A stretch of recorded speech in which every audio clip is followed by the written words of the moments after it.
আসসালামু আলাইকুম। সকাল সকাল ছোলার ডাল দিয়ে ঘি দিয়ে খিচুড়ি মন্দ হয় না কিন্তু। দারুণ একটি রেসিপি নিয়ে হাজির হলাম আমি হোম কুকিং চ্যানেল থেকে। খুবই মজা, খুবই টেস্টি। এই টেস্টি রেসিপিটি ভালো লাগলে আমার চ্যানেলটি সাবস্ক্রাইব করে দেবেন। ফেসবুক থেকে দেখলে লাইক, কমেন্টস, ফলো দেবেন। চলুন দেখে নিই কীভাবে এই টেস্টি টেস্টি খিচুড়িটি রান্না করলাম।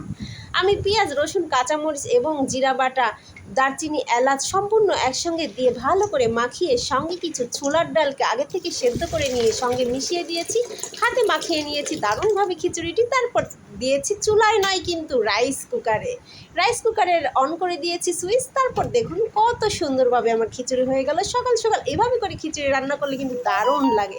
গরম গরম খিচুড়ি আর ঘি, ওয়াও ওয়াও থেকে ওয়াও, দারুণ মজা। একবার খেয়ে দেখবেন, খুবই সহজে অল্প সময়ে পরিশ্রম ছাড়াই হয়ে যায় সকাল সকাল গরম গরম খিচুড়ি। যারা সময় স্বল্পতার কারণে সকাল সকাল রান্না করতে পারেন না, এভাবে করে রাইস কুকারে গরম গরম খিচুড়ি রান্না করে ঘি দিয়ে খেয়ে নেবেন। খুবই টেস্টি, খুবই হেলদিকর। এভাবে করে যে কেউ রান্না করতে পারেন, যে কখনো রান্না করেন নাই সেও কিন্তু পারবেন। ওকে, টাটা, গুড বাই।